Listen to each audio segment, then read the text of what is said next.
What's up, guys? So this video is going to be about the whole Afghanistan situation. Just going to give my opinion on it. I've been wanting to make a video, but I'm on vacation right now. So, so let's just start off from the beginning. As you guys know, the content I've been posting, I've been throwing in some historical facts there. And one of the things Russia, when they invaded in the late or early 80s, pretty much for a decade long. That was the collapse of the Soviet Union. They spent too much money and resources there, yada, yada, yada. We all know that story. Well, when they were there, the U.S. intelligence decided to pretty much form the Taliban to go ahead and fight, against the Russians. And if you don't know about, Afghanistan or much about it, it's just a bunch of tribes broken up. It's hard to make that country become unified. So that was the situation, So then afterwards, obviously, the Taliban had taken over, and it wasn't until we decided to go in there, go for Osama bin Laden, which, we could sit here and debate all this, but remember, this goes all the way back into the Reagan era. This goes into the Clinton era. This goes into the Bush era, obviously the Obama era, the Trump era, and of course now Biden again. Every single person has had his faults, and everyone's blaming everyone, but the true people to blame is the deep state, which is, our central intelligence agencies and, our military agencies. Because at the end of the day, they want to make the decisions. They put it in front of the president, and the president's like, shit, okay, fuck, we're going to have to go with it, right? And this should serve as a lesson, number one, why we should never go into, war ill-prepared or just on a whim or off of emotions. Now, of course, we were feeling some type of way after 9/11, but we have to realize, once we figured out who our enemies was, who attacked us, we should have handled it more strategically. Let's fast forward. Let's fast forward to the situation that we are now. Did Biden botch this in a way? I think so. And I'm going to be posting another video, exact same situation in Vietnam. And, it's like we had enough time to finally do this right. I mean, we've had 20 years there. So, whether you want to put it on Trump, you want to put it on Biden, no matter what it is, it's still the collective, the government. And this is the problem with government, right? It's inefficient because who gives a shit? It's not your money. It's not their money, right? They're just like, screw it, leave the weapons, leave everything behind. I mean, that's just like, it's unthinkable. Like, we could logically have moved this out. We could have taken the last 2 years to slowly but strategically exit. And why did the nation fall so quickly? That's one of the other questions we're missing out here. It's because there's no pride there. So when I was here, I was talking to a young man, and I was out and about, and just we struck up a conversation over dinner. He sat next to me, and super smart dude, super intelligent, and actually it was a dual citizen that was having lunch with. That was having lunch with him. Sorry, and just to clarify, this was in Italy, Rome right now, right? And so we were talking about, before we even got into the Afghanistan thing, because it's a hot topic all over the world right now, right? So we were talking, and he was like, yeah, I'll do anything to get to the States. He's like, if there's a United States citizen right now that's willing to give up their citizenship, I will switch it right now with my Italian citizenship. And I asked him, well, why is that? He's like, because there's no opportunity here. And trust me, I'm going to tie it back into the whole scenario. And I was like, what's going on? And he was just like, in order for you to even start a business here in Italy, in Rome specifically, you have to pay $16,000, just all the taxes and everything you have to do. And you're going to have to pay the same amount if you want to close the business. And he's like, I can't just start something out of a garage, like an Apple or something, that's just not possible.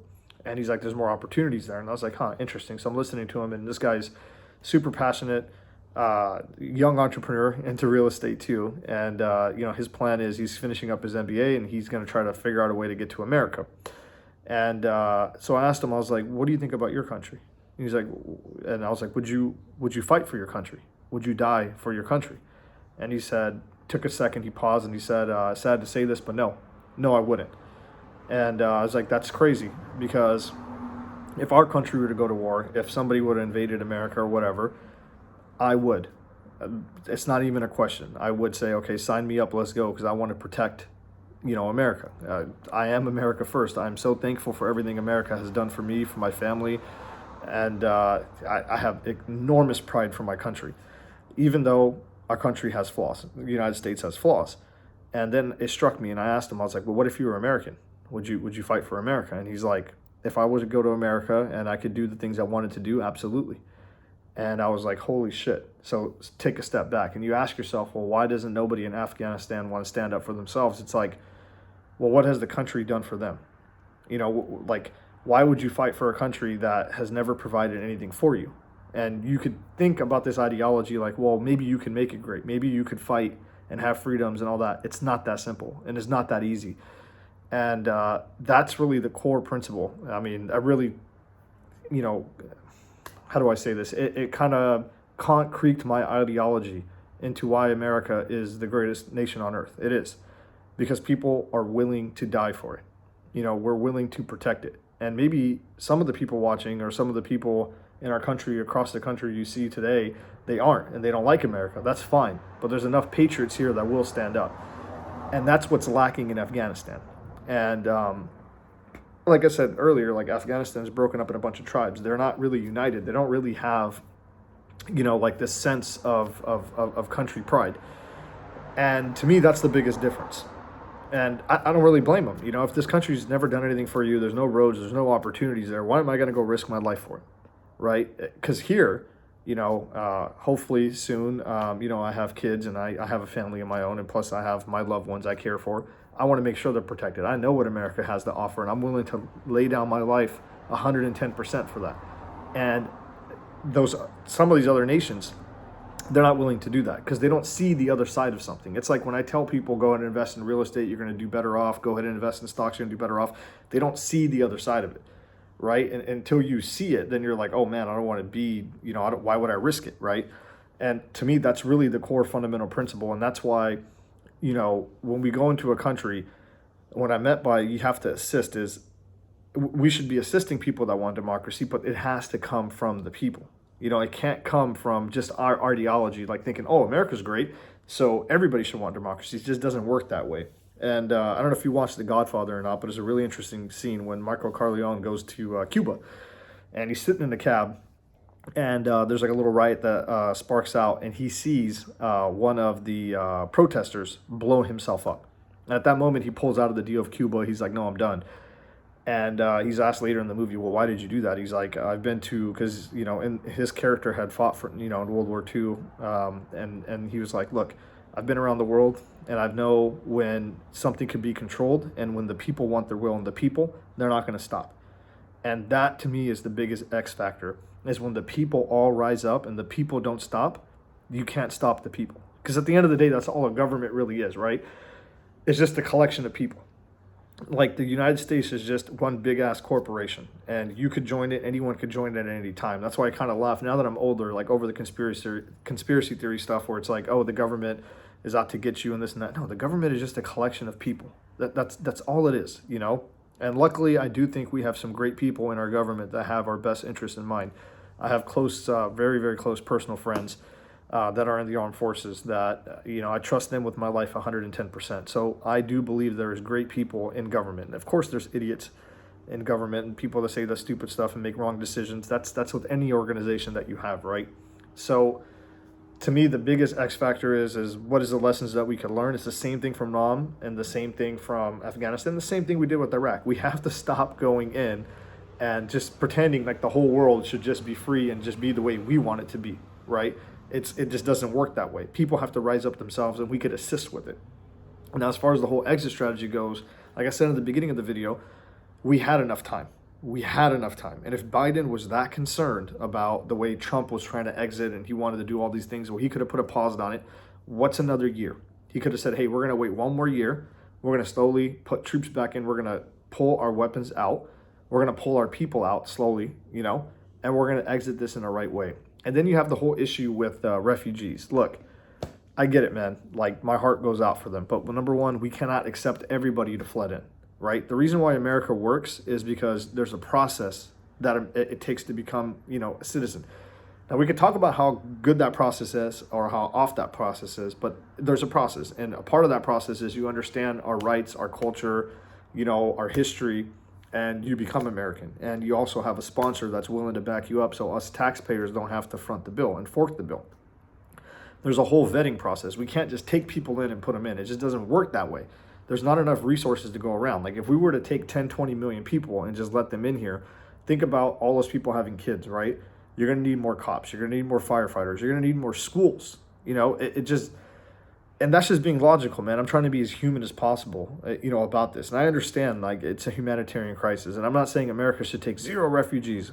I say we should take refugees, but if we're going to do it, we should do it the right way. So if Biden's already botched this in the first half, then he needs to at least try to make an attempt to fix this in a sense of, okay, if we're going to take 100,000 people, 200,000 people, then we need to do it in a way where, you know, we house them somewhere, we vet them out, we take, you know, we figure out who the hell is coming in, how they're coming in, and then let them in. The only other major concern that I have, I'm sure there's a lot, you know, with the guns left behind, all that, but the biggest thing that irks me the most is those 10,000 translators that broke doors, you know, for us, that breached us, that risked their families' lives for America, that were Afghani, they were left behind. They were left to the wind. So we used them and then we spit them out. And in my opinion, those guys and their families have just as much right to be American citizens as anyone else. Because if you're willing to risk your life and lay down your life, you know, for my quality of life and my family's quality of life, then, you know, you're my brother, you're my sister. And that's how I view it. And to me, that's what hurts the most. And seeing those videos, obviously, it's painful. You can't watch those videos without, you know, not having, you know, empathy or sympathy and feeling, you know, upset about it. But this is also where the UN should be able to step in, you know, and it shouldn't just be America taking all the refugees. It should be the world. And there should be a way that we should be able to vet them to make sure we're not letting bad people in. So it's a very complex thing. And, you know, just to wrap it up, man, like, all this has just shown me that we cannot go to war off of emotion, and we shouldn't be quick to enter and quick to just mess things up without a clear plan. And you could say, well, you don't really know until you go in. That's true. But we now have Vietnam, we have Iraq, and we have Afghanistan. We know what does not work. So let's try to do something different. And ultimately, did I think we needed to go into Afghanistan in the beginning to take out and disband the Taliban and you know, get Osama bin Laden? No. I mean, we could have did it in small teams, you know, went in there, did our job, and got out. And this video is not long enough for me to talk about, you know, what's really going on here with the play with, you know, the blitzkrieg that the Taliban used. All that training came from Pakistan. It did. And those facts are going to start coming out. And Pakistan is tied with China. They want to use the One Belt Road. There's minerals, $3 trillion worth. You don't think both parties want a piece of that? You don't think they want to have a state that pushes everybody else? Of course they do. There's bigger games being played here. There's bigger games being played here. There's bigger games being played here than just what we see. So as the months go on, you're going to see more and more information come out. You're going to see, you know, how the chess pieces moved around. But for right now, I mean, I just want to say that, you know, to everyone that's suffering out there, Jesus, dude, I hope there's some type of silver lining here. Shit, I hope they raise arms and they take back their freedom, because whatever the Taliban's saying is bullshit. They're going to lead. They are who we think they are. And that is going to continue to show as the time progresses. And anyone that thinks that they're not who they really are, you're crazy. You're delusional. But this is life. I mean, that's one area of the world, right? Like, I mean, you think about like Somalia, you think about all the African countries, you think about South America, all the, you know, the horrible stuff that happens there.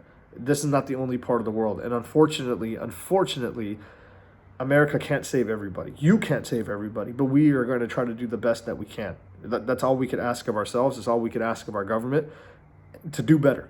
We have to hold them accountable. Elections do have consequences. And if we speak out against this, we speak out against the next, you know, dumb war that we see, and we say, no, we're not going to just let you do whatever you want to do. That's the biggest accountability we could hold to. We have to hold ourselves accountable. We have to take our votes serious. I don't know, guys. I mean, I hope you guys have a good rest of the weekend, and you know, I hope at least this shined a light on some things that you may not have known. Either way, it was just a way for me to vent, to get out my opinion. So, you know, for whatever that's worth. If you like this video, share it with a friend. You know, help me grow the page, and thanks for following.